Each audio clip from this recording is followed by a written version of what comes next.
Okay. One. Hello, everybody, and welcome to OCC Scrims. I am your host, or I guess your production and host today, Zella, and I am joined here by Megalas. Megalas, tell me what we got going on today. What we have going on this lovely, lovely evening is a 3v3 tournament because, having all six teammates sometimes is just too much of a hassle. So we've got some people who are willing to fight in a 3v3 brawl tournament, and the entire tournament gets played tonight. So we're going to start and finish it all here. We're starting and finishing tonight. Huh. Mm-hmm. That's a different story. So up first, right? We have Space Mew, Tawny, and Lynx up against Angelic Nikki, Matthew, and Whipped. I have no clue who any of Team 2 are. I will say that right now.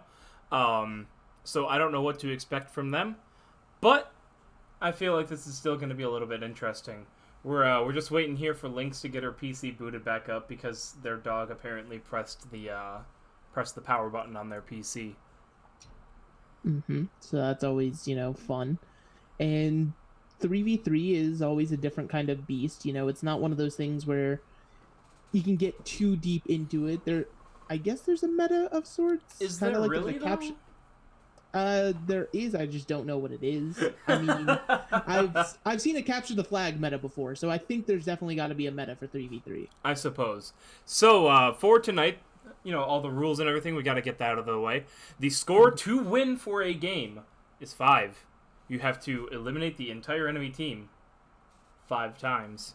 So 15 kills at the very least. There is absolutely no role lock, so the players are allowed to play whatever they choose. You and I were talking just before the game started about getting a really tuned Mini down, goats. yeah, like mini goats like Reinhardt, Brig, and Lucio, and just speeding at the entire enemy team. Honestly, I think that would be a little scary. I don't know about you. I mean, it could be scary, but at the same time, goats work simply because the other team would brawl into you with it. When there's only 3 people, if you run a pharmacy, say, and then possibly like a tracer, you can just kite all of the damage, and Pharah can just reign supreme. So there's that kind of option. I mean, it's just But the big thing is though is if the Pharah is a bad Pharah, the well, there's the always healers that. can just out heal, and then they're just kind of stuck in that stalemate. And then the 3 versus 1 on the capture point will be big easy. Uh, I mean, yeah, there's always those kind of arguments. It's just listen, I'd be down to see some mini goats, but at the same time, these teams could have prepped for this. They could be just going into play. Who really I knows? was gonna say, how do you prep for this? I How mean, you how do just you queue in the prep for arcade. this?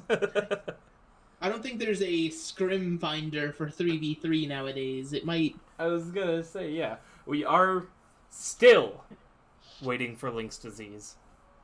Mm-hmm. It's just those lovely, lovely PCs. We're not all at a LAN event. You know, I mean, hey, even at LAN events, they've had issues before. We've seen the 2-hour Dallas fuel pause last season of OWL, so that's always I don't funny. remember that. What was that all about again? There, I believe what ended it was like Unko's mouse or something. Like they paused once in the match. I think it was against the Charge, and they paused it once earlier in the match, and then after Guangzhou had already won 3-0, they were just on the fourth map because it was still playing the fourth map. There was just a hour and a half pause because Unko was like, "Oh, my mouse is broken," and just at that point, no offense, just play with the broken mouse you lost. So there's nothing to be gained from that fourth map. Get hecked, Unco. Get hecked. Literally just Uh, get hecked. but hey, But technology is why an hour and a half? because technically, I think because of the way the rules were set up, they couldn't force them to play with a broken mouse or anything like that. They couldn't force them to go get other equipment or anything like that. So they just had to sit there and wait until it got fixed. So, because only That's reason I remember this match fantastic. is because halfway through the pause, because it was the last match of the day, they just started doing the watch point post show, because they were just like, oh, it's already midnight. Let's just can we do this so we can go home? And it was just ridiculous. But I mean, yeah, I mean, technology is always fun. Gotta love Perhaps the it. Absolutely. goats meta cursed the mouse. And now that you've mentioned the goats meta, it seems as though Lynx has just been cursed themselves. Goats, goats, goats, goats, goats, goats, goats. So that's actually a debate that we can bring up while we are in this time. Would you take goats back over the current iteration of meta being Rhine Diva, May, so on and so forth? Seeing as I'm gold, like it doesn't really matter meta wise. But like, holy crap! I've seen No, some gold, hold up, like some gold players run goats back in the gold day. gold goats was something else. We'll say The issue with gold goats was Reinhardt's and gold do not have their W key bound, but they have their charge key bound instead. That's true. That is true. So you tell the Rhine to go in, and instead of holding W, they're just like, well, I guess I'm just gonna go off, and they just feed and die. So it's always fun. What is feeding? What is feeding? I am confused. Someone there's some pro examples that can be given to you for that. Would the first example be Bumper? No, I wouldn't. I would say Bumper isn't a feeder. More so, he just kind of that's his style of getting a lot of resources. I feel like he could adjust it, but there are main tanks like No Smite who, in the first week of Overwatch League, somehow managed to feed on Orisa. Like, I watched it with my own two eyes, and I didn't believe it was happening, but it was. How do you feed on Orisa? It was baffling. It was absolutely crazy. But, Hanbin turned 18, so they no longer had to play No Smite. No Smite could go ahead and back to the bench, go feed in the ranked games. Get yeeted back onto the bench. Yes, but speaking of yeeted... Oh, wait, hold up. We're talking about feeding here. Helix is pointing out Chipsa. No, Chipsa is clearly just the most unlucky player in the world. I have no idea what you're talking. Clearly, no Chipsa, no win. All right. I believe is we got everyone here. Finally. Yes, indeed. We have everybody here. And we're just making sure that everybody is ready for this to go down. And I'm finally excited to see if these teams have practiced or if they're just going to go for it. How do you even... I just want to know how you practice for this. That's just me. I mean, if you have a team from this season of OCC, potentially you just 3v3 against them. That could be an option for you, I guess. It also depends on what roles these guys play, because there is no role lock, so they could just try to roll out 3 DPS. Oh, so it's actually supposed to be lockout elim. Okay, there actually is a difference for lockout elim and regular elim, so if you could switch that over real quick. The lockout, which I'm pretty sure... Lockout elim is if you win with that set, you can't play it anymore. Yes, indeed. So it kind of forces you to change it up, come in with a few different strategies. But the rules have been changed. We are all good. We are entering the first game of this tournament. We have 3, I guess you could call them quarterfinals technically, since there's only so many teams. But we have 3 quarterfinals, then we go into 2 semis with one team already seeded there just because of natural seeding. And then a finals as well as a bronze match. So we have a few different matches to go through. So hopefully y'all in the chat are hyped. We're assembling some heroes right now, and I think it just starts after the assemble hero phase. Yep, right after the assemble hero phase, we go straight into the game. We're seeing a little bit of that, mini goat style that we were kind of talking about here, coming out from Team 1. However, Team 2, we're just kind of seeing what they can get out of it. I mean, getting that Roadhog, kind of self-sufficient there. Self-sufficient, so it allows the pharmacy to kind of play. However, for some reason, the Pharah is just kind of playing ground Pharah, but it doesn't matter as Angel's able to get a lovely little pick onto Link. And with both supports down, I think the Reinhardt's just... Yeah, that's where the Reinhardt's gone. Gonzo, done. To be fair, I think that composition right there, the Roadhog and Pharmacy, that's one of the more powerful 3-3 comps. So you burn it early, you're not allowed to reuse comps as said. So all 3 of those heroes are now locked for the side of Team 2. Yeah, Team 2. And going into the next round, I wonder if Team 1 will try to mimic the style or if they'll just try to run this mini goats again. No, we're not seeing the mini goats. It's just DPS. It's DPS all around. I think what Team 2's strategy here is getting that 1-1-1 going on instead of 2-2-2, so that way you're able to get pretty much as much value as you can out of each hero. I mean, potentially. They also seems like they're just kind of playing comfort picks right now, and now we're seeing, obviously, a mini version of the current meta of Overwatch. Actually, we have the Reinhardt, Ana, and the Kree all running around, but I feel like this is going to come down to the capture point percentage because this is just going to be a poke war. Nobody wants to get close to the Mei, as well as vice versa. Nobody wants to get close to that Ryan. Yeah, that's definitely going to be a big issue here, is, having to deal with that Mei. But the Mei gets charged from Angelic Nikki, and it's just going to be it. Lynx is down to 75 HP, and that's the round. Team 2 up 2-0. Yes, indeed. They still have 3 more rounds to go, but it's always nice to get that little lead going. Of course, nothing not comebackable from, I guess. Not comebackable? Comebackable. Yeah, comebackable. I mean, able the to English be language come is back. a fun one. The English language is definitely a language. It's 3 languages in a trench coat pretending to be one. Maybe 4, depending on where you go. Indeed, but we're seeing the first mirror, the Torbjorns, ready to work, both of them. The only difference we're seeing here is Space Mute on the Roadhog versus Angelic Nikki on the Hanzo.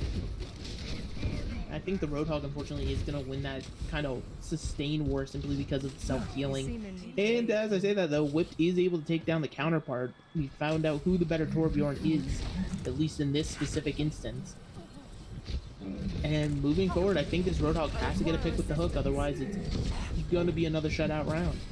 I really want to see them be able to take this. And Roadhog being taken down. Oh, they were going for the hammer kill and they just couldn't get it. A little bit of BM there, but hey, who doesn't enjoy a little bit of BM? That's fair. Just a little bit of BM. Just a little bit of the hammer kills.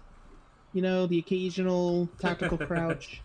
The occasional tactical crouch? Nah, in OCC, it's all the tactical crouch or no tactical crouch, not occasional. You'll love to see it. And now we're seeing, once again, a mirror. We're seeing soldiers come out from both sides. And Angel, I feel like, is running out of things to play because they're just like, okay, I guess I'm on to Winston. I guess I'm playing Winston now. But I mean, that's a rip. Winston surprisingly works against what's on the other side. I mean, there's no real CC, so it can just kind of jump in. And they're speeding in. They're working as a team. Oh my goodness. Zoom, zoom, zoom. And it's over before you know it. That was actually like mini dive? Question mark? It was a coordinated speed boost. Angel just kind of went in. Yeah, mini dive. Yeah, we're seeing all sorts of mini compositions come out, but we now see Team 2 over here on a match point. You said going into this you don't really know what they're going to pull out, and it turns out they can pull out quite a few things. Oh no, the Orisa! Oh no! It's Orisa. But on the other side, there is a Reaper. Now, the scary thing is Whipped on this Widow. As long as no picks come through, I feel like this could be very easy for Team 1, but Widow is always something you have to be worried about. That they have to just be used to that. I wonder if you switch out the Widow for a Bastion here. Okay, they're just wraithing straight. I was about to say, Tawny decided to wraith right into the Widow, but that was a bit of a poor choice. Yes, indeed. But now the teams are just kind of rotating, They're just fighting each other. Are they just playing Ring Around the Rosie? What's going on here? I mean, it just comes down to Tawny wants to be close to deal damage with the Reaper, and Whipped wants to be far away to deal damage with the Widow, so it's just going to be whoever can rotate faster with no Lucio, but Tawny is on the flank. I don't think they've been detected yet. Sneaking all the way up. The Genji and Mercy on the other side just kind of drawing attention, and there goes Tawny into the back line. Doesn't manage to find anything, though. Oh no, there goes the main source of damage. I don't know what's going on here. obviously the Mercy was up, so the Resurrection was possible, but with the lone Genji being left against so much on the other side, It's probably this downstairs could if be anywhere. it a clean 5-0 inbound up there. It is Team 2 composed of... Maybe it's in my I'm just closet. gonna say I I'm don't not remember sure. everyone's name. We have Angel, Matthew, and Whipped taking that one resoundingly. Nice, We do see a nice, little bit solid 5-0 in that situation right there. Absolutely, and now we're seeing a nice little, I guess, play of the... I don't know play how of the play of match. the game would work in this. Yeah, I guess. Because, I guess yeah, that's how that would work. Yep. Well, that is already going to be the first elimination. Team 1 tried valiantly, but unfortunately their valiant wasn't enough. Unfortunately, it was not enough. So now we are moving on over to game 2, which I do believe I have to get set up really quickly, actually. So, fun facts. Let's see.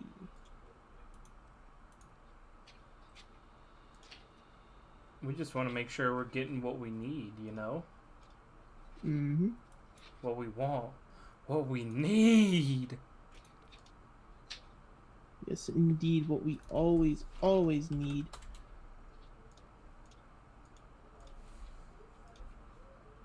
And obviously, I do apologize for the silence, but I'm just trying to... Yeah, we're just trying to move everything over here. Move that there. There. And... It looks like, yep, so our next game here is actually going to be Orangey, Helix Snake, and Swimmy versus Prim, Base Boosted, and Widow Faker. We're going to, game. Let's see here, we have to set a timer here for 5 minutes. If they are not here in 5 minutes, they have to either get a fill from some other player, or just forfeit. And you would hate to forfeit, especially in something as casual as this, so hopefully we get everybody into the lobby. But I mean, looking back on that first round while we wait for everybody to make sure they are all A-okay, it was just, it's one of those things where being the more patient team seemed to benefit you going into it. You didn't play anything close up, super aggressive, but you kind of waited. You even saw in the round where they coordinated that dive. Possibly just the teams who work better together are going to be able to take this just off of coordination alone. I would say that might be a possibility. We never completely know when it comes to stuff like this. And, just trying to figure out what's going on. What is Bacon doing here? Bacon, you're not base boosted. You're not base boosted. Oh, Bacon is feeling for base boosted. Alrighty, so Bacon is supposed to be here. We lied to you all. And now it seems we are just missing Orangey, but Orangey was in the lobby earlier, so I'm curious as to what happened. Who knows? Let's see here. And it looks like Orangey actually is in the chat, so I will ping her in the game chat here, or in the Twitch chat. You'll love to see it. I think as it always is. I think they're more focused on getting everything going rather than... Oh, then there you go. There's you just Orangey, yeah, exactly. Look at that. You just say it enough and it happens. So we do have both the teams ready going into the next round, and possibly this will give us more of a look into how 3-3 works, because as fun as it was to watch that first round, unfortunately a 5-0 doesn't really tell you how teams work against each other or anything like that. It just kind of indicates to you the team that can hold W key wins. I really hope that that's actually what it is. Just making sure everyone is ready here before we get the game going again. Yes, indeed. But so, to kind of trail off once again, you have to, if we recall every little thing, I mean, that first round, it just kind of, it could also be a momentum thing. As you saw, they won the first round pretty resoundingly, and then 2, I don't even think a single elim came from Team 1 that time. I think it was just a clean 15-0, nothing really worried about, but the Mercy Reses could have played a bigger factor, I think. I'm not 100% sure on that, but that might be a resounding factor here. We do not know that yet. And of course, anybody in chat, if you think I am wrong and you can point out a kill, of course, feel free to tell me I'm wrong. I absolutely live for it. All right, both teams are ready, so we are going to head right on in to this next game. Yes, indeed. We're on Necropolis. The only maps actually being played are going to be Necropolis, the one we were just on, Castillo, Echo Point, Antarctica, and then the Black Forest. So, we're not going to see any Ilios Well or anything like that. We're not going to see we're not going to see hog hooks into the well. I feel like that could really actually be a fun little mini tournament. It's just hog hook into the well, 6v6. 12 hogs, 1 hook. Yes, or 12 hogs, 1 hogs, well. 1 hole. Yeah. And just do it as a 6v6 team kind of deal. That could be interesting. But we're seeing Zinyan get played with Rhine and Ashe, so there's not a lot of healing output. But there's a lot of damage to be dealt, especially against this dive composition. And also, I don't think ults are really ever going to play a factor, because if a round goes long enough for someone to get an ult, I would be surprised. Or they're just good at building their ults, we never know. Potentially, but now, with Swimmy going down on that win side, I think it's just the Mercy left, possibly getting a res off on the Genji. And the beautiful thing about Mercy in this game mode is, because your little ball never goes away, as long as she gets that back off a cooldown, she can go res Swimmy again. Like, it's just never-ending kind of resurrect deal. As we're seeing the Reinhardt pin Orangey, but Orangey managed to get out of it. Now, once again, the lone Mercy running for their lives from 3 different people, and unfortunately, you can only run for so long. Team 2 seeming to have the better luck so far this evening. Team 2 just being that lucky group, that's pretty much all we got here. Nice. Nice plays, obviously. Nice, the best plays, obviously. As they say, any nicers in chat? Are there any nicers here in chat? Speaking of nice, we're seeing the first diva play come out for the side for Helix Snake here. Interesting kind of hero to play within this composition, and we're seeing Swimmy kind of wait in the spawn room on this Widow. Not sure the value you're going to get with a Winston right next to you, though. And just like that, running for their lives. The group is getting some visual glitches here. I was just kind of like showing up Swimmy, and like for some reason, it just wasn't rendering his scope properly. Well, I mean, unfortunately, now it's going to come down to Swimmy, and maybe that rendered scope could have saved, but unfortunately it did not. And now we're seeing once again the 2-0 lead here. As more and more things get locked out for the side of Team 2, though, I feel like it could bend towards the favor. Obviously, Helix Snake, as we saw going over to that diva, wasn't really playing with Swimmy as much, expected Swimmy to kind of flank, but it's interesting because that was a clear set strategy.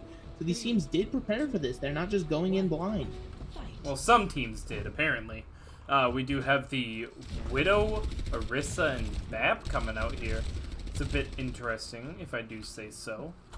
And this was the same composition that Team 2 ran, I believe, on the 4th round of the first map, where it just kind of kites damage, but instead of there being a Reaper to worry about on the other side to kite, it's just kind of sniping and playing around that 600 HP shield that Orisa has. But Prim gets the angle, takes down Swimmy, and now I don't know what the game plan is here. Helix Snake has to try to find a pick through this shield, but also being the only one to attempt to break this shield, Orisa's barrier will kind of exist forever. And then Moira just into the back, I guess, possibly with the damage orb, trying to take down Prim on the other side. And it's just this over and all. We're seeing Orangey once again just kind of be aggressively in the rest of the enemy team. I mean, when that's all you got, you might as well just go with it. Yes, indeed. Now Helix Snake unfortunately caught out, and there's nothing. Once you're halted off the roof like that, it's just kind of you're in everybody's sight line. There's nothing. Yeah, just good luck right there. Good luck. Hey, Megalas. Mm-hmm. Nice. Somebody get me out of this production booth. Help me. Save me. Save me. Help. Yeah, no, trust me, you're not the first one to say that. You definitely won't be the last. You always love to see it. Do you? But yes, I do. I obviously, you know, jokingly love each other here at OCC. Zella's been especially fun to work with, but let's go ahead and look at this Tracer play. Prim forcing out Immortality Field, interestingly enough, super early, and we're seeing Zarya get played. Ooh! Now, and Swimmy finally finding the first elim for Team 1. Swimmy picking up 2! There it is, but Prim on the Tracer is going to be a nuisance. No healing now, as well as the Baptiste being down, so I feel like if Prim can play this passively, not get taken down by the Widow, there's no health packs, there's no nothing, there's no healing, so they could just slowly poke Prim down. Exactly, whereas Prim at least has the recall to kind of play off of, but with an Orisa and a Widow, you can wait for that capture point to unlock and just play that instead. It really just comes down to what you're choosing to do. And also, Swimmy could just click another head and call it a day. just have Swimmy click heads. Just have Swimmy click heads appears to be the more refined strategies we're seeing. Ooh! There it is, the melee.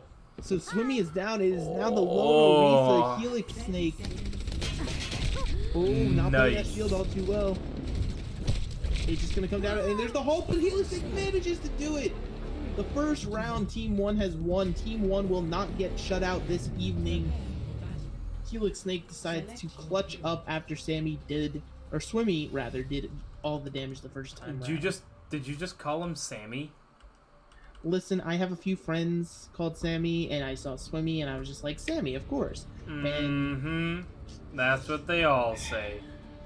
That's what they all say. Of course, of course.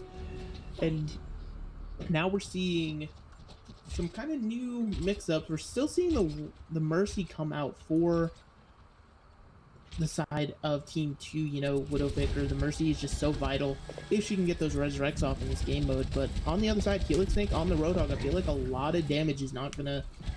A lot of damage possibly could be building into a Valkyrie within this game because of how much damage they're gonna have to take from the combination of Moira, Roadhog, and Soldier. You know, you never know when it comes to stuff like this, especially with Helix Snake already sitting at about 55% of their ult, but Widowmaker already 75% of their ult. What is going on here? Yes, indeed. Ults could come into play, and if the Genji can zone long enough for the Mercy to res, but it doesn't appear the way. Mercy, she's so low. Widowmaker, get out of there. She's running. No! But Prim can build the blade and dies to the Coalescence. Unless, nope. And there it goes. Woof. Getting that Coalescence up in the nick of time, otherwise Prim could have done a lot of damage with that blade. Now that's a lot of damage. Yes, indeed. Phil Swift, stamp of approval on that damage, and it seems as though Moira was the Flex Seal in this argument. Was Moira the Flex Seal? Or was she the Flex Tape? I think the jury's out on that one. I do believe the jury is out. But now we're seeing a bit of a closer game, 3-2. Remember, it is that first to 5, so it could go distance, or we could just see 2 more rounds rocking up. As we're seeing Team 2 rock on out with this Roadhog Bar Mercy, which I think is probably one of the most dominant things you can run, as Prim does take down the only source of healing, Orangey. And then meanwhile, on the other side, though, Helix Snake can at least kind of play this Reaper, farm off of the Roadhog, and that could be your play, but ooh, Prim doesn't see. Ooh, Helix flanking onto Prim, nearly takes him down, but Prim finally managed to get the kill, and now we're seeing match point come up for Team 2. Woof! It is getting toasty in here. Yes, indeed. It's not every day you get to see a Reaper take down a Pharah, so... You know, all the aspiring Reaper mains out there. I got one of you in my ranked games earlier, and I gotta say, please don't play Reaper. What about the Reapers who are edgelords? I'm okay with the Reapers who are edgelord. My issue with Reaper is just he is such forced close combat, and people don't play him that way. They'll try to sit at, like, McCree level distance and shoot. But No Reapers in play here. We do have that McCree, though, to try to deal with this pharmacy. I think this might have been a prediction. And Prim managed to take down Orangey. There's no resurrection, no healing. It's all down to Swimmy on the Wrecking Ball now and just being booped between the Lucio and the D.Va. It's like a very weird game of volleyball. And just like that, Team 2 will take it away. A bit closer this time, but still some rather impressive plays from both sides, actually. We're seeing a lovely little McCree play come on in here. Obviously, probably this last one where the pharmacy just gets out-dueled. Woof. And look at that. I mean, the D.Va defense matrix was actually held over Prim that entire time, so no rocket damage could come in. And you gotta say, rough. It is indeed. But now we are moving on to our third game of the evening now, which is actually going to be, I'm trying to say this name right, Boopirai, Ateri, and Ion are going to be taking on Daedalus, Bad Rep, and Bagel Guy. Except I don't think that's how you spell bagel. No, that is definitely how you spell bagel. I guess I just do not eat bagels. I guess you just didn't pass English. Fun fact, English was my best class, and I had an A. Whoa. Fun fact, so I'm stupid, but I'm not an idiot. I may be stupid, but I'm not dumb. Exactly. And it does appear... Oh, I was about to say, we're missing the entirety of Team 2, but Daedalus and Bald Guy show up at the approximate right time. So while we get everybody into the lobby, it seems as though we're seeing kind of the Team 2 luck right now, and that whether that just comes down to that teams put more strategy and prep into this, or it just is the luck of the teams, or which side of the screen you're on. Yes. Team luck. The team luck from Team 2. We are still missing Bad Rep, so those of you in chat, you get to live in struggle with us. Go ahead and memeing it up, talking to each other for a couple of minutes while we get everything situated. Bad Rep is actually doing our best. I mean, I believe Zella's doing their best. I am not. I am totally just floundering, but it's okay because we're here for fun. Speaking of fun, both teams are actually here, so once we get the ready going, we can get into the final match of what you could call the quarterfinals. No, the seeding. Well, because there's only 3, so because of the fact that we had 7 teams, there was one team who was seeded ahead into the semis, but everybody else has to prove themselves, get out of here, get out of this, and so we only have, what is this, 1, 2, 3, 4, we have 5 more games. Ooh. These games are going quick, so make sure you have your popcorn and you are enjoying these games, because I've honestly had a lot of fun seeing these teams kind of just get to play relaxed, more kind of DPS, but at the same time, we've seen some teams put strategy into it with, diving gauges, actual plans set and everything. It's really, really interesting. But we're going back to Castilia. Welcome to Castillo. It's Castillo. You can say it with me. Casablanca. No. Castillo. Castlevania. Castillo. You know what's really unfortunate is I'm pretty sure any and everyone in my heritage would be upset with my pronunciations of this, but it's okay because there's a reason they're called ancestors for a reason.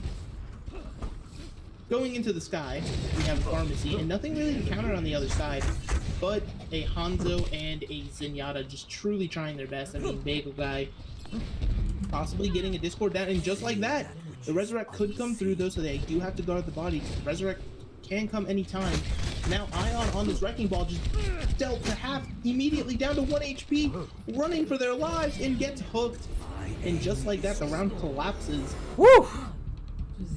And I mean, Team 2, they, once again, you obviously get your heroes locked once you win with them.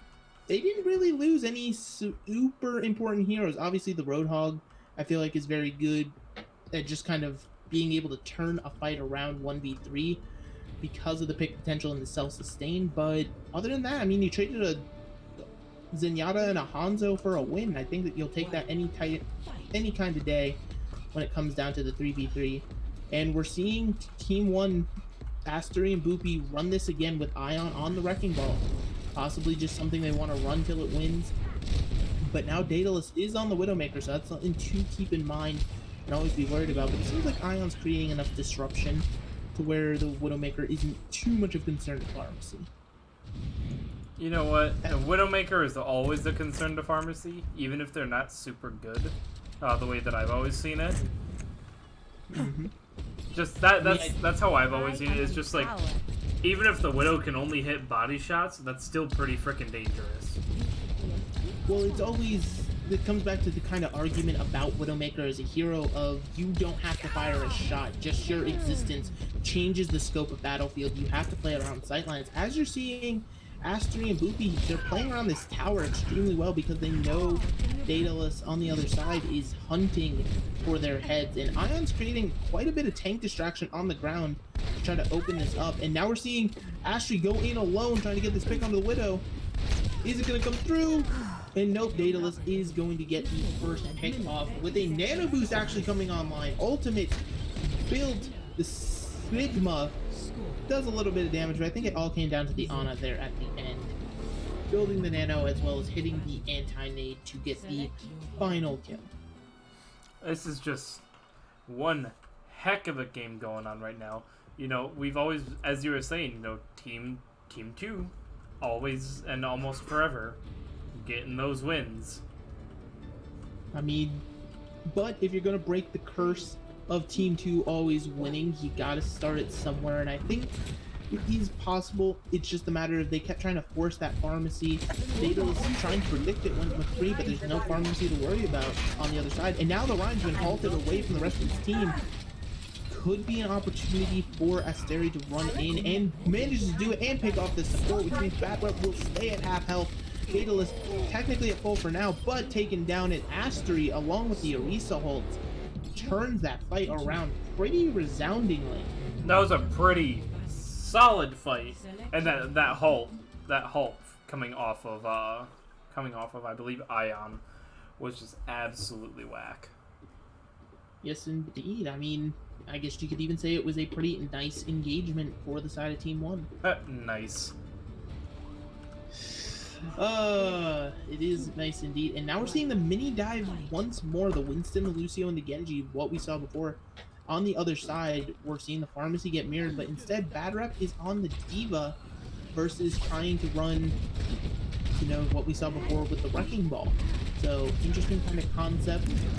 I wonder how it's going to work out if the Lucio can out-heal the Pharah damage coming in from the sky, as we're seeing Ion just try to get the Mercy out of the sky themselves. You can't really do that when you're Winston. It's just too difficult. And there's not enough burst damage in your kit to kind of deal with it. We're just kind of seeing a little bit of an engage on here. Ion on the Bad Rep. Yes, indeed. No one's really taking too much damage, which is surprising, but Ion does manage to take down Bad Rep as I say that, though, so clearly some damage coming through. The Pharmacy now has no tank presence on the ground. It's just them in the sky. And I feel like their players, they have to focus down Loopy Rai on the Lucio. And they managed to do just like that. that? So now, yeah, exactly like that. The caster curse is alive and well, even in custom games. And Bagel Guy trades their life for the D.Va. So now we're no support on either side. Genji dangerously close to that blade. As the capture point's going to start to unlock here, which means his blades might have to come up very huge. Ion getting close to that primal rage themselves as well. But Bad Rep already half health. Genji is literally 1 HP. Actually, they're 2 HP. 2 HP, but he blades the sky to take down the Pharah. Oh my god! 2 HP was enough to net 2 kills with the Dragon Blade. Played it slow, played it passive, and 2 HP in a dream. I mean, 2 HP to win your second round, and now we're tied 2-2. I feel like somebody should go buy a lottery ticket on Tuesday. Going around. No, no one's gonna buy a lottery ticket on Tuesday.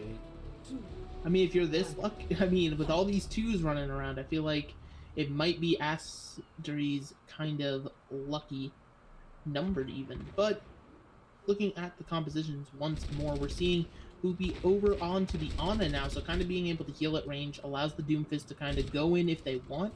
But with a McCree and a Brig on the other side, talk about CC.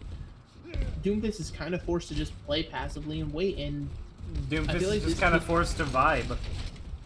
It's indeed, he's just kind of sitting there listening to the music. One of these rooms, I do believe, is playing music here. As the flashbang and the Hulk comes in, all of the CC gets used. Nobody picked off. Daedalus dropped really low.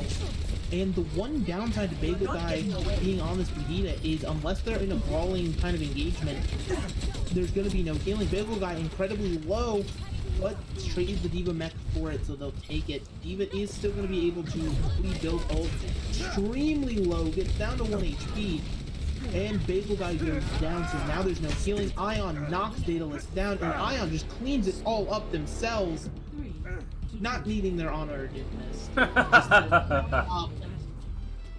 This is not allowed. Yes, indeed. For the first time across all these matches, Team 1 has a lead over Team 2. It's a miracle! It's a miracle. If you're going to break a curse, I guess you could break it before it starts, because there's only been 2 games, so you can't really call it a curse yet, but... So, I have a genuine question. By Team 1's spawn, right? When you go over to the right and look over the cliff, is that Dorado? Because like that actually like looks kind of like Dorado if you look at the building. Like you can see the bells there. Well, yeah, because it has the New Mexico kind of tower building. Yeah. Of course, as we're looking at what could be Dorado, Asserti just decided to clean up that entire round and now puts Team 1 here on match point. And I mean, maybe the curse is wrong. Maybe we could see a comeback here for Team 2. I mean, that round just came to Asserti on the Reaper was able to get too close and nothing was able to punish them for being that close. I am going to say that for sure that is Dorado. For sure. For sure, lock it in, final answer. Exactly, bro. And now we're seeing both these teams roll out with a composition they've technically lost with. Both these teams have lost at least one round. I think Team 1 lost with this twice. But Daedalus is going to get the worst of it in the pharmacy duel, and that's already not boding well. Oh no! It's just bad rep alive, and unfortunately the Baby Diva versus 3 players, regardless of situation, the melee kill comes in, and Team 1 will actually take away a victory. Good for them. Team 1 actually taking away a victory. Play of the game. Yes, indeed. Obviously, we're going to see some lovely, lovely McCree play of the match here. We're just seeing the damage that McCree can really output, especially in these kind of compositions where there's not a lot of healing to go around or even shields to shield everybody. You never know. So, up next, we have Mr. Smiles, John Hawks, and Puffball versus Angelic, Nikki, Matthew, and Whipped. Yes, indeed. We're seeing them come back in. They won their first round, and they're wanting to take it all, but that we are seeing a team that was already seeded into the extra round, into the semis, I guess you could call it, because we are in the semis, so it's always something fun to consider. We're just making sure. Once again, everybody's in the lobby. And I do see in the chat, somebody did say go bad rep somewhere in the middle of that round. Well, unfortunately, I don't think bad rep was able to pull it out there. This is going to be one heck of a game. And plus we get to see Black Forest. It's a miracle. I think the only one we have yet to see so far, with the next round being Black Forest, is actually Eco Point. Echo Point Antarctica, which is always a fun map, especially for some Widow duels. Duels. Yes, indeed. So I do believe we are just waiting on one more person. If my math is correct, Mr. Smiles hopefully will be joining the lobby rather shortly, but for what we've seen for now, it's been pretty interesting so far with everybody kind of playing. We've seen some compositions just kind of develop to become good, the pharmacy, the roadhog, but at the same time, if you can kind of predict, burn those uses, like, so for example, with pharmacy, there's Soldier, there's McCree, and there's Widow, as well as kind of Ash as your known hit scans. If you start taking those out, eventually a pharmacy can reign supreme. So it's one of those things where you just keep running it until it works, and it generally works out for the team trying to do it. So yeah, this is gonna be one heck of a game going into, I guess what you could call the semis. Yes, indeed, the semis. And these teams are obviously trying to win it all, nothing really on the line but bragging rights. But still, bragging rights are pretty... Who doesn't like bragging rights? Yes, indeed. And plus, we do have the advantage, of course, of we've seen Team 1 play already. They were able to take their round 5-0 in a very convincing manner, whereas Team 2, because of the fact they got seeded here, they're just kind of unproven. So this will be a little bit interesting. We just got to get the readies from both teams. Yes, indeed. Make sure everybody is A-okay and ready to play the game. And I feel like Black Forest is more interesting than any of the other kind of elimination maps, deathmatch maps, whatever they were really created for. Why is that? It does have, well, it has the unique feature of that door, which only breaks if you shoot at it or break it in some kind of capacity with melees or something like that. So you can technically see each other right out of the spawn, but a lot of teams tend to rotate to the high ground, or they tend to try to flank around instead of ever using those doors. But I feel like there could be a lot of advantage to, like, Widowmaker trying to get picks through there, have somebody break the door early, like a Roadhog, quick little burst go through. There's a few different ways you could play it, but of course I am, simply the bystander. These teams probably know better than me when it comes to any compositions. So we are just waiting for the assembled heroes to count down. And Bad Rep, unfortunately, in the chat saying they suck. I promise you, pal, you do not suck. It's just, I feel like 3v3 Elim is like cough. On any given day, any team can win that map. It just comes down to who hits the right shot at the right time, or who does this, that, or the other. Who gets the most value and when. Exactly. It just comes down, I think it's actually a tip in, I believe, CSGO, where it's one of the in-game tips where it just says, hey, sometimes your opponent's having a really good day. Could just be the magic of it. Speaking of a good day, though, I guarantee you Team 1 is not feeling it because this pharmacy is just pelting, but as I say that, whipped, gets the flashbang, the Resurrect is going to come through, which, surprised that didn't break. The Mercy did fall to the low ground, but somehow it sticks the Resurrect still. And now Mr. Smiles is trapped in a room with Reinhardt, or possibly vice versa. As John Hawks goes down. Oh no. Yes. So now there's no healing for the far at all. The Roadhog will still have that self-sustain potential. And we're seeing ults actually get built here. Whipped is closing in on a Deadeye, and I feel like they can just kind of play this passively and wait for the capture point. You never know. If Whip just gets that Deadeye and pops it right as they're about to cap, then there's nothing you can really do. Ooh, Whipped so close to the edge of the map. Luckily stays on.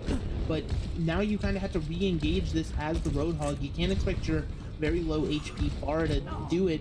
And the Pharah goes down anyway. The nano high noon, the Reinhardt charge into Narnia. They're all stepping off the point, interestingly enough, instead of trying to play it. And now the whole hog comes through the stun, and that's the round. Thankfully, Team 1's able to capture that, but I feel like there were so many ways that could have gone wrong. The whole hog was in the room. If the stun didn't come through at the right time, there could have been the Rhine overextending could have just naturally been picked, and they all just kind of stepped off the point. But you still secured the round, so you're not sweating it too much. But still, I mean, playing risky like that, it could evolve into something later. And now we're seeing the pharmacy on the other. We're seeing the pharmacy get run once again, and we're seeing Matthew play the Mercy without Pharah, which means if they win this round, if they ever want to play Pharah, they have to play it without a Mercy, which cripples the hero so desperately. It's kind of ridiculous how much they need to work together. As we're seeing Whipped try to take pop shots, but unfortunately Puffball just knows to stay in their face, not let him get anything. But Whipped still manages to find the shot, absolutely ridiculous. And now maybe we still have the Mercy in play, so a Resurrect is possible, but Whipped is on the flank, looking for John Hawks. And we're seeing the rest of the team kind of ignore it. We're seeing a 2v1 happen. John Hawks does finally go down, and the Roadhog, once again, the sole survivor, misses the hook onto the Widowmaker. Whip is extremely low, but ultimately does go into the favor of Team 1. And so far, as long as our first game memory serves well of them sweeping without dropping a single kill, they've not only yet to drop a round, they've yet to have one person die. They have yet to be killed. Across 7 rounds now, this being the 8th that we're starting into, if you want to count that first game. It's kind of ridiculous to go that far and be that well versed, possibly just strategy, possibly just sheer luck, who really knows. We're seeing more similar compositions here now, the only difference being John Hawks, interestingly, onto the Zarya. Puffball does manage to get the first pick on the win, so now there's no real sustained damage outside of Roadhog just bursting people down. Matthew on that Moira as well, but and Angelic dropped incredibly low, and I think Matthew just knows the jig is up. Very interesting composition, and somehow they made it work. I mean, double tank, especially in this mode where you only have 3 players to play 2 tanks like that, is rather risky, but it's now been proven. The side of Team 1 of Matthew, Whipped, and Angelic are beatable. It is possible. No one has to worry about some script writing. And we're still early in the round. It's only 2-1. First team to 5, obviously, once again. So it'll be interesting to see what is run. We're now seeing the Roadhog back out for Angelic, and there's no potential of a Roadhog on the other side, so they're going to have to play so passively, or possibly knowing the Roadhog was coming out for Angelic, Mr. Smiles picking up on the Ana, just a very hard counter with the anti-nade, as well as the sleep dart. Roadhog is just such a big hitbox, it's ridiculous. Just sleep him, forehead. Just sleep, of course, just land the sleep dart. Just land the sleep dart, forehead. I mean, it's possible to miss that sleep dart. I've seen it happen. It generally doesn't happen in a game with an elo above 1500, but it does happen. As we see, John Hawks gets hooked in, but using that kinetic grasp is able to just kind of live through it. And Angelic was the one to go down there. Whip does trade it onto Mr. Smile. So there's no healing for the side of Team 2. Meanwhile, a Moira and a Genji, 2 very squishy targets. All I think it would take is 2 headshots onto either of them from McCree to put this one to bed, but Puffball is so incredibly low on that McCree. He's gonna have to try to take an off angle in order to get any value, but doesn't really have time as we're already less than 30 seconds until the capture point unlocks. Oh, we're seeing the flank. They don't know he's there. Oh my goodness. The flash goes down. Whips absolutely saves that round because the flash goes on to Matthew. Matthew would not have been able to get out of that, but because Puffball was so low, the dash is enough, and we're seeing Team 1 go up 3-1 here in our first semifinal match of the 3v3 tournament. Of the 3v3 tournament. You know, I would love to make a 3 joke about the 3v1 and the 3v3, but unfortunately, there's no day that's called Threes Day. You only have Tuesday. We only have Tuesday, and this is a family-friendly channel. You gotta love it. Imagine if Monday is called Monday because it's actually the Wednesday. The Wednesday. Yeah, wait, then what happens to Wednesday? Thursday. So it goes Wednesday, Tuesday, Thursday. Exactly. As Puffball. gets a pick onto the Tracer, nothing too surprising. But having this healer and the tank being the ones alive is really all that matters. As I say that though, Matthew does go down, and Angelic is kind of left to their own devices. I feel like they know the jig is up, so they're just fighting in the face of adversity. And we're seeing a 3-2 scoreline for this match so far. I mean, it's actually been close between these teams. Skillful plays coming out, flanking, maneuvering. Some real intense action, I guess you could say. There should be a Widow Arena tournament, and it's on that massive Widow map. Or Oh, on that massive Habano? the massive checkerboard map. Oh, the new one for the workshop? Yeah. Widow Arena there. No places to hide. Nowhere to hide, only heads to get clicked. Heads hoping to get clicked in this match is going to be on the shoulders of Puffball here on the Ashe, which I think is the first time we're seeing Ashe, but instead we're seeing a very coordinated dive. The Reaper just kind of goes in very aggressively. Sleep Dart and Anti-Nade already used for Mr. Smiles, so ends up going down, and now you're kind of wondering where it all went wrong. They just aggressively got dove. And we're once again seeing these teams have surprising coordination despite it only being a 3v3, as Whips will clean up the final 2 kills and move us to match point. And trying to lock up their spot in the finals here. It's been pretty impressive. The actual coordination and possible effort these teams put into something as, some people would say frivolous as a 3v3 tournament, but it's still Overwatch, it's still fun, it's still an aspect of the game. Do you think Eichenwald is visible from Castillo? Or not from Castillo, from Black Forest? From Castillo. Well, there is a castle directly behind that. Could be the backside of the Eichenwald castle, so you never really know. You never know. You never know. It could all be an optical illusion. Could just be over the mountain. But the only thing that's really going to hop over a mountain in this game is the Winston leaping in for the dive. As Angel, once again with his coordinated dive, Doomfist manages to get a pick. It's interesting they're running Doomfist and Winston with a break, because the break generally sits Oh still and no, brawls. Matthew gets the pin, and the Resurrect comes out. All of a sudden, what turned from a slight advantage is turned to a complete disadvantage. No healer for the side of Team 1. Angel still manages to take down. And now it's just a lone Doomfist kind of trying to fight this out. He takes down the Ashe, though. There's no healing, whereas John Hawks is at least somewhat full health. Oh, there goes the punch. Alright. It's going to be close between these two. Ooh, this is going to be a close one. Could just come down to a lucky pin, maybe. Of course, it's all on John Hawks to keep his team's hopes alive right now. Clutcher kick. They're probably yelling clutcher kick in each other's chat. Oh, but he just walks. Ooh. And Team 1 manages to lock their spot up in the finals. Sometimes you get that bye into the semis, and unfortunately, you're just not equipped for a team who's possibly warmed up, gotten that first match through. And Whip get this lifesaver Genji play once again. I want to see this in real time.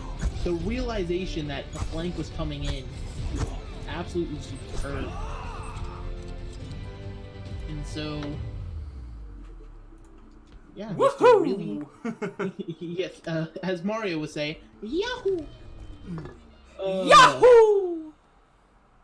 But we did speak of the devil before this match, and it seems as though we're going to be going to Eco Point Antarctica for our next one, which our next match, if I'm not mistaken, is actually Prim, Ace Boosted, and Widowfaker. Going to be going up against Boopy, Atari, I think it's supposed to be a pun off of Atari, and Ion. So Atari. Interesting. Atari. So let me go ahead, move these teams in. Of course, if you are enjoying in the chat, I see a lot of people were hyped up for John there, but unfortunately the clutch was just out of reach. But Clutcher kick. Like Clutcher kick. Clutcher click. How many games have gone the wayside of the clutcher kick? That's what I always wonder.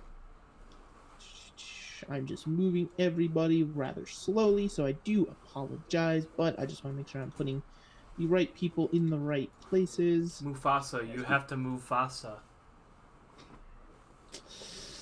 And if I could just remove the person producing this from the game, I would. But unfortunately, then you wouldn't be able to see anything. Exactly. So, Yeah. unfortunate. You have all the power. I cannot do anything to you. And so we do have it all set up here, I do believe, making sure these teams are ready to go. And with our first time here on the Eco Point Antarctica, I wonder what we will see. Widow.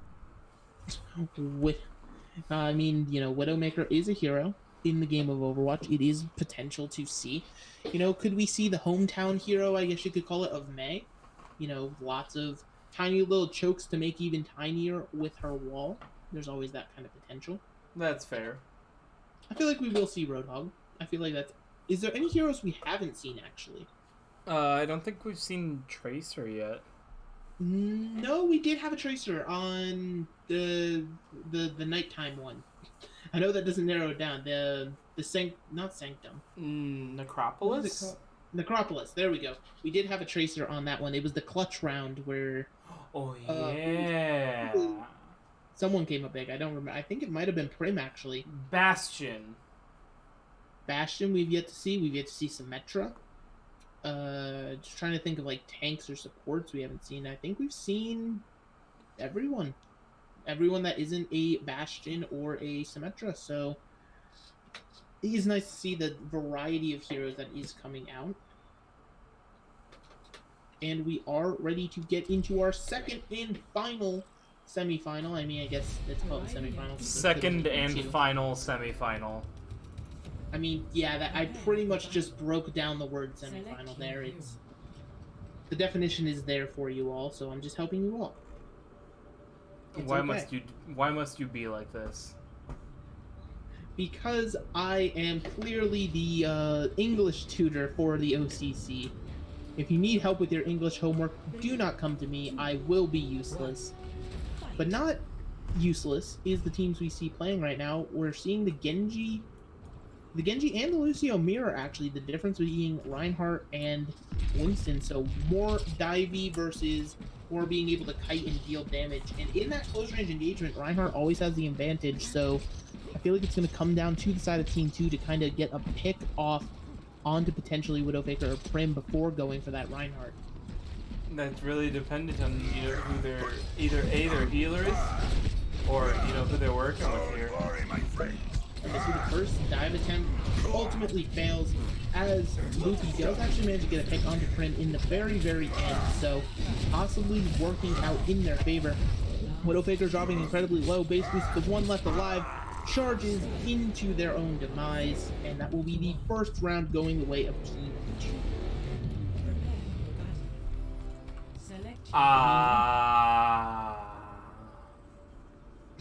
That's a general reaction to that round. I'd definitely say so. Exactly. Just a general trip to the dentists. Mm-hmm. You go say play a game of Overwatch while you do it. Yep. So quick question: when did we get an Overwatch copter? An Overwatch copter? Yeah, an Overwatch copter. I'm just now noticing this. Has this always been an Eco Point? I don't know, but I never play Eco Point, so... I mean, fair enough. I mean, May kind of literally walked out of here for 200 miles. Would have been nice to probably know there was a helicopter the whole time. But you live and learn, I guess. As we're seeing this dive once again come out for the side of Team 1. Widowmaker, you're in the worst spot for your team. I mean, maybe just fell off a high ground, doesn't know they can wall ride back up, so they just take the ramp, like somebody without roller skates, and the dive comes in, but it's not very coordinated. The Lucio's very disjointed, but I think it's still going to work out. Base boosted and Ion both dropping really low. And into the wall. Asteroid says no, ending it themselves. And base boosted, now originally the lowest one, now the healthiest, I guess you could say, because you're the only one left. It's my time. And I don't think they realize where base boosted went. And to be honest, I don't realize either. Oh, I finally found him. And I think they found him as well. And just a collapse. They immediately Doomfist goes into one tunnel, Ion on the Eva goes in the other, and just ends it right then and there. Whoop whoop. Yes, I'm going to be giving round reviews with like a few words or less. I mean, you could just kind of hold up like those Olympic scorecards, like a 6 or something, you know? No, like as to like how interesting that was. Well, that's what I'm saying. So, like, if it really interested you, you could give it a 10. If it just was one team stomping, you could potentially give it like 3. And if you see, you know, Torbjorn, Symmetra, Bastion, then you can give it a 1. What are you talking about? I'd give Symmetra Bastion a fucking 10. The 3 turrets working together in unison. That would be And then lovely. everything changed when the Winston attacked. Actually, I mean, Winston wouldn't do too well against that. Just I know, get I'm kidding. I mean, everything changed. That would be an interesting concept for a hero, actually, if you did May but fire. May but fire, so a flamethrower. A flame. I mean, that could be an actually very interesting hero concept to kind of combat the May meta that we're currently seeing and how powerful of a hero she really is. Torbjorn. Give Torbjorn a flamethrower. Give Torbjorn a flamethrower. Everyone in chat, if you could just go at Jeff Kaplan on Twitter with give Torbjorn a flamethrower, I think we can make it happen. As we see Ion take a nice little snooze where the That would be pretty interesting to see. It's just give him fire. I mean, yeah, you obviously have like lava technically with the molten core, but fire kind of working the same mechanics of May would be interesting. As back to the game, Prim does manage to get a pick onto Asteri before just kind of cleaning up that round using the Deadeye as a reload, I'm pretty sure. And it's high noon. It's high noon. It's actually 9:52 p.m. It is actually 8:52 p.m. Thank you very much. I'm sorry, we don't count people who live in non-existent time zones like Iowa. Well, guess what? I don't live in Iowa. Ah. Listen, I'm not trying to trash talk Iowa, however, I went there once. It quite literally was a cornfield for 5 hours and then a university. Like, that's all that was there. Understandable. It took me 45 minutes of driving through a cornfield to get to my college campus that I was touring once. You'd love to see it. You'd love the amount of corn that this country... You know, are we eating that much popcorn? Can we eat that much corn? I think that's true. No, I don't think the country eats that much corn. You heard it here first. Start eating more corn. The country can't sustain itself. The country's economy will collapse if we don't immediately start consuming corn. Immediately. Like, go out and buy some more corn now. I mean, just go into your backyard, just steal some corn. Just eat it right now. Well, don't steal. I think that would still collapse the economy. Be gay, do crimes. Anyway, Overwatch, it's a game that's currently on your screens. We're seeing passive play from both these teams. Widowmaker takes a nice little shot to the head. They might be able to heal themselves up, but waiting on the cooldown of their heal orb, so unfortunately just kind of waiting on that Moira. Frame drops incredibly low, but has the Moira right next to him. I feel like this is going to come down to another round of they're just waiting for the point to unlock and they're seeing what they can do from there. And as we see base boosted, unfortunately, trying to jump in the Widow without a leap and it doesn't really work. Now we're seeing the flashbang actually gets wasted, so with the healer dropping so low, yep, Astery does go down just because the Baptiste was not with them. And we're seeing this interesting kind of brawl indoors. Oh no, not the Winston. Not the wind tone. Gets all of the value there.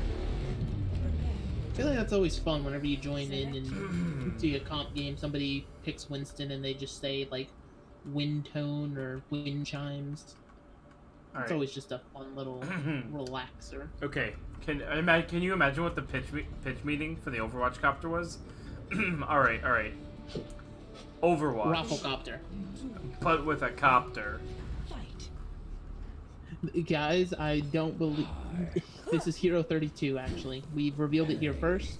Yep. Jeff Kaplan promised one more hero before Overwatch 2, and Overwatch Copter. Overwatch Copter Hero 32. Could you just imagine you're playing a round of Overwatch and all of a sudden just a helicopter crashes into you, and that's the hero. That's the game. Giant explosion, your whole team gets wiped. Just like Prim is able to wipe Astery off the face of Eco Point Antarctica. And see, this is where I like seeing Zen be played in these kind of 3v3 engagements, because the other two heroes have self-sustain, so they're not reliant on the Zen, and allows Zenyatta to be more of that DPS that we all know he can be, despite being a very passive, lore-wise monk. Very aggressively can kill people. Always fun. Just beat him up. Come on. Just beat him up. And I mean, you said just beat him up, and it ended. So there you go. I think you managed to hit the nail right there on the head. 4. 4. That's the score of that round already. You know, Yeah. I'd give it a solid 5.3. I could give it a 5.3. 4. I feel like if this was real life and you could see the scorecards being held up, I feel like you would hold the 4 upside down for at least 3 seconds, and then you'd realize, and then you flip it. I feel like that's the emotion I'm feeling right now, and I'm with it. You know. You know what? I already have the next score for this round in my head. Mm-hmm. Okay. Yep. Well, Let's get we that are. out there. We haven't seen it be played, but it's always nice to know that the score is ready whenever we need it. Exactly. Damage boost engaged. That homecoming is real, and as I say, homecoming, Astery decides to take May's head off. Just click heads for head. Just click head. You know, nothing is more psychologically damaging than dying at the place you Right escaped beside after you. watching all your friends die. You know, That is true. I think there's something poetic to be said there. And now, Prim is just kind of playing very passively outside of Widowmaker's sightlines, because that's what you got to do in the situation when you're down already. Ion does want to keep trying to get close, keeps poking. Potentially thinking they could build up a minefield within this round, but I'm not sure that's necessary. I Let think me get you you past just kind of play passively, don't feed over ult charge, because all of a sudden if you have to deal with a Death Blossom, that could be a problemo. As we're seeing Ion set up for a potential role to just You kind of should force be at everybody peak out into the performance open for the Widow. I think. Are they just trying to Yep, force? there it is. Yeah. Yeah, I mean, that's a very interesting strategy. A lot of teams, once again, this kind of shows the caliber of teams. Heilstrahl aktiviert. Even though you're in a 3v3, it's not the exact same scenario. You're just kind of looking for kills. It shows your creativity as well as how much Let's get you of back what kind of out stuff there. you can think of on the fly. But if this capture point unlocks and this Widowmaker can just play sidelines, I feel like this could be another round going to the side of Team 2. Let's just make sure we get this going here. Yes, indeed. And unfortunately, the Hammond is on the point, which means there's nowhere for them to hide. Astery takes down Prim. It's just the lone Brigida. Unfortunately, there's nothing they can do. They swing, and it's over. Tied 3-3. I mean, these teams are close to get. I think this is the closest one of these has gone so far. Yes, this definitely is the closest. Who will find out, or who will win? Find out in the next episode of Dragon Ball Z. I believe we were promised a score for that last round that you already had predetermined. You are correct. It is 6.9.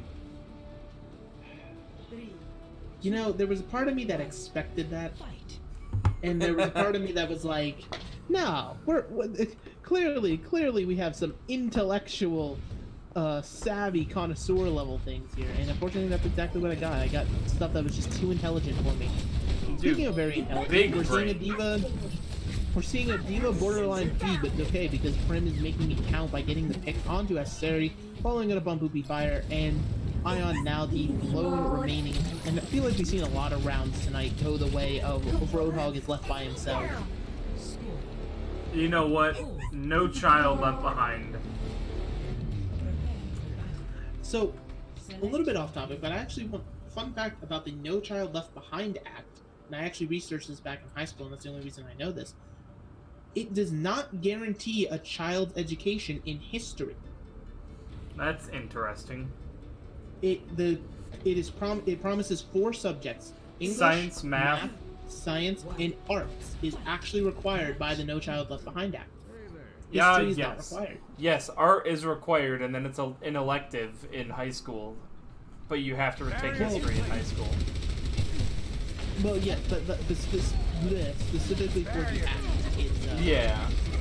yeah. Like I don't think anybody actually followed the act. I think it's just kind of there to be a piece of paper, kind of like how Baptiste Immortality Field is just a melted piece of paper. In the back line there, Asserty though gets the first pick on the Prim, and I feel like we could be seeing our first game go the distance all 9 rounds right here, unless there can be some serious clutch coming out from the side of Team 1. All 9 rounds. All 9 rounds. There goes the Immortality Field. The Baptiste is down. All 9 rounds. I mean, with how close these two teams have been, I feel like all 9 rounds is appropriate. It all gets decided here and now. How many heroes could be banned at this point for both teams, at least? The score for this one was 4.2. 4.2. I would give it a lot higher than that. I'd give it like a 7. I mean, Astery on that McCree, or not Astery, rather. Well, no, it was Astery. I'm hallucinating. But moving into the final round, we're seeing Orisa on both sides, match point for either side, and the Bastion is now in play. So the only hero we've yet to see is the Symmetra. So which is always nice to see. Symmetra, unfortunately, still lacking in that playtime category as a hero, but this Bastion set up. Ooh, almost pulled off the high ground at the very edge. Ion just needs to send that a little bit farther. And now the question is, who's going to get the first pick? Is it going to be Astri on this Hanzo or Prim on the Bastion?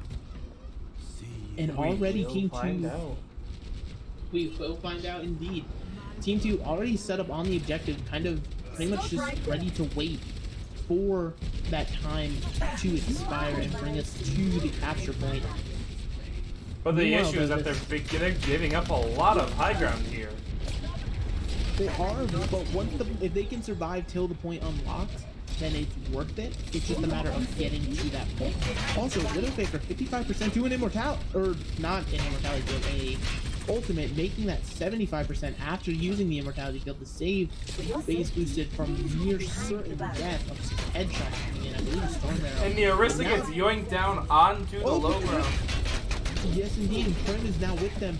But if they can get this window up in front of the Bastion, this is going to be so much damage, as we're seeing come through. But there's ultimates ready almost on the other side. This round could actually come down to ultimates. The Moira lives, has coalescence, the Dragon's about to be online. The Immortality Field is already burnt. There goes the Dragon, and base boosted does go down. The Tanko, can it actually do anything? Oh, he managed to get a 30. He's just left alone. It's just Prim. And unfortunately, Prim could not close it out on the Bastion. Close, but close only counts. In horseshoes, hand grenades. I feel like close can also count in, like... Atomic bombs, maybe. Possibly. What is the range of close versus an atomic bomb? That is the question. Who knows? Truly. But that is the last semifinal of 2 of 2, if you will. And I do believe this is the time where we're moving on to the final. And hopefully everybody in chat is excited. This is what this evening has been building up to. So I just got a message from one of my IRL friends, right? Apparently, they got removed from the school's gaming area. They got kicked today because they were being too rowdy. Sometimes you're too rowdy when you're gaming. But like, bruh. Yeah, unfortunately, there's not a whole lot you can say about that. That's just like bruh moment right there.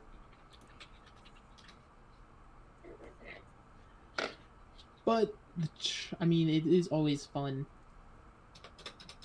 to see, possibly, they were having some good games, being loud, being excited. Possibly, you never know.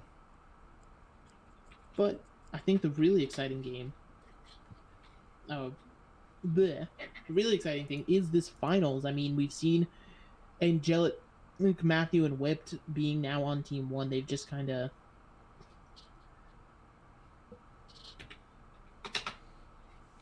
Absolute mad yes. laddery.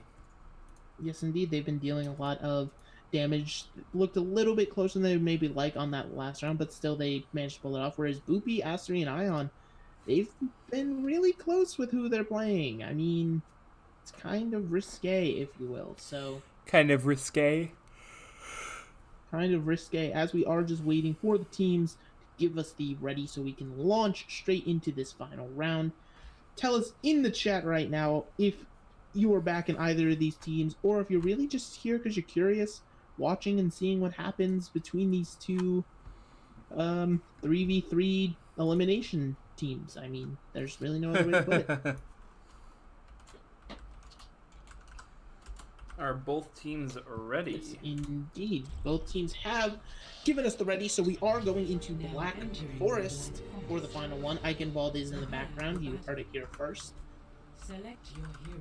And I feel like Black Forest is a pretty fair way to end it out. You know, a lovely little map. You got the doors, which, once again, as I pointed out, neither team really took advantage of those doors. They kind of all just kited around using high ground or just going over. Oh, wait, I just realized, is this potentially the, is this the Overwatch copter right here? The Fallen... Who knows? Maybe it could be the Overwatch copter. Maybe the Overwatch copter just kind of crashed and burned. One map to Maybe another. that's why we don't have the Overwatch copter as a hero. Perhaps. We never really know. But what we do know is we're seeing a dive come out from Team 2, and it's pretty... Once again, Lucio's playing a little bit too far back to really get a lot of value. Angel staying alive on that Reinhardt is just giving them value to a ridiculous level. Thought a charge was going to go off the map, but Angel managed to stay on. And now we're looking at the unfortunately downside to Lucio is you're just kind of waiting for those heals to come through. And if you're Ion, you're starting to get a little bit nervous with how low you're getting. But you do manage to get a pretty coordinated dive onto the Ion is purple here, though. That might be a big issue here. And Boopiri gets Boopiri charged. Absolutely. And I mean, now it comes down to, can this Reinhardt kill two people standing against him when they have no healing? It's gonna be hard, but I think it's possible, especially with how low Ion already is. As long as they don't take any unnecessary poke damage like they just did from Astery. If they can, here's the thing, right? If they can kill Astery, it's GG's. Just whack him a few times. Exactly. But unfortunately, the Winston can just chase through shields, so just get up in the Ryan's face with the Genji spamming, and it collapses around just like that. Team 2, Boopy, Astery, and Ion will be taking our first round of our finals here. First round. Well, yeah, because there's round 1. I give the round a 1. You give the round a 1. Okay. Correct. I mean, it wasn't very interesting. it was just coordinated dive. Yeah. See, and that's something I would like to bring up because everyone's always arguing to go back to dive meta. Dive is the best. Dive was incredibly boring because it was just, hey, look, coordinated dive, this person dies, they win. Like, that was it. There was no real rhyme or reason. It was very calculated, but then by that logic, everything is bad because everything is coordinated. Well, I mean, there's some things where, like, you give the Widow enough space and, like, the Widow has to try to get value, which is always fun to see. Just like Astery wasn't given a lot of space there, but still managed to take down Whipped and finishes off onto Matthew, bringing them up 2-0. All of a sudden, that last round where they got super close, it's not looking close right now. They're looking to be in a pretty dominant fashion here in the finals. It is 2 rounds in, and you know what? I'm going to give that last round a 3. A 3, really, really interesting. Yes, I'm going to give it a 3.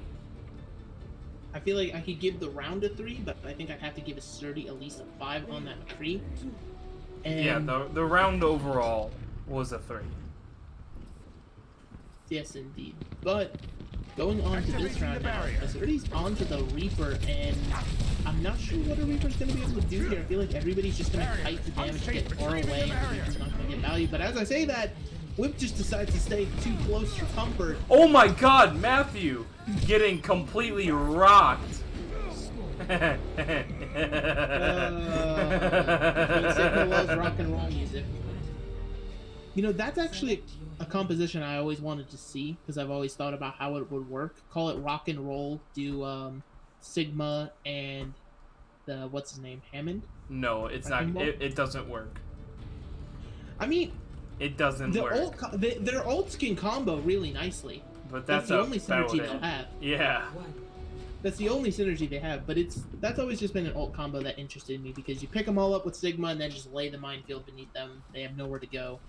And then But- what do you do? Stream engaged. Well, I mean, you drop them to half health, and if they don't die from mines and being dropped from half health, well, then they Just didn't kind of deserve clean to up. die. Yeah.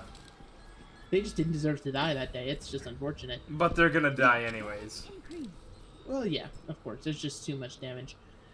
And now we're seeing a iteration of a comp we saw earlier, just a little bit different. Instead of playing Pharmacy, they're playing Mercy Widow to You control must sightlines. like And me. Ion, essentially, his job here is just to force everybody out in the open, create space as the tank, which is obviously, you know, one of the main rules of a tank in Overwatch. But it's nice to see how hot, like, the impacts of actual gameplay, even here in something just as simple as an arcade mode.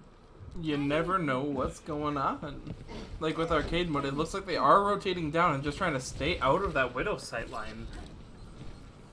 Yes, indeed. The Widow sightline is obviously terrifying, Just but what they if Whip needed. can get a few shots in, it could be really, really nice. As Matthew drops incredibly low, going in aggressive. Ooh, whipped! As Just getting Yes, clicked. indeed. 30 seconds remaining. clicked in the head, Matthew now is being forced to just drop all the resources to heal, and now there's just a Widowmaker guarding the point. There's nowhere safe to really hide outside of the shield, and if Matthew just gets picked once while that shield, just like that, it is now the lone Reinhardt versus the world, and unfortunately, the Valkyrie comes in. No one can hide from I mean, my as sight. Reinhardt there, you just kind of have to charge because you have nothing left. How could this happen to me? I made my Speaking of mistake. nothing left, we're already at match point here.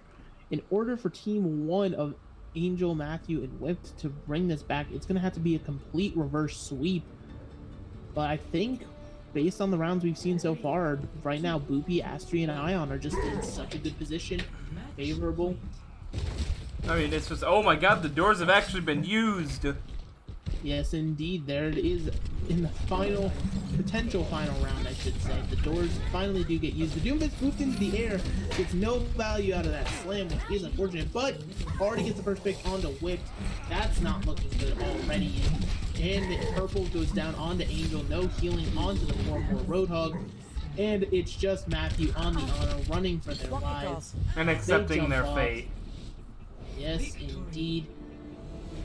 Surprisingly dominant final round from both these two teams, but Ion, Boopy, Astri are going to be your champions of our 3v3 tournament here tonight. And I mean, there were points where it looked close with some other teams with them, so I didn't think they'd get here, but they really showed what they were made of in this final round, locked it up, and I mean, you know, skill like that you see on Moira, it's truly just what you always love to see. But I do believe that is all of the events we actually have for you all here tonight.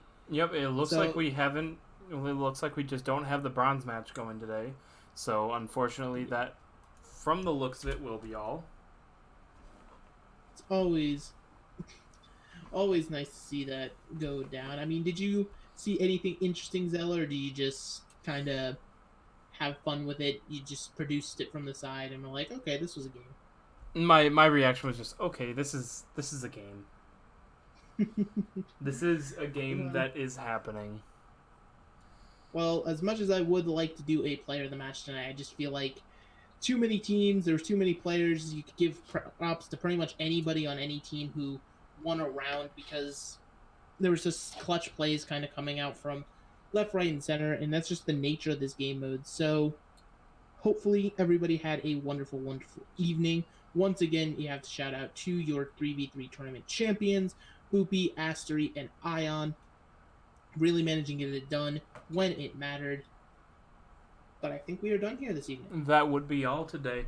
So, with everything being the way that it is, we still got to do our outro. So, tell your mom, dad, sister, grandpa, and anyone about OCC. We could always use the help. If you want to do what Megalas and I do and just kind of vibe in the production booth, there is a application down below, as well as player apps. Our season will be starting up on the 30th of March, so we guys got about a little bit of time, about 15 days yet still to actually submit your player applications and get onto a team and get a roster going or create a team by the 17th. Aside from that, we hope you guys have a fantastic day. I've been Zell. And I have been Megalas. And we're out. Have a good night.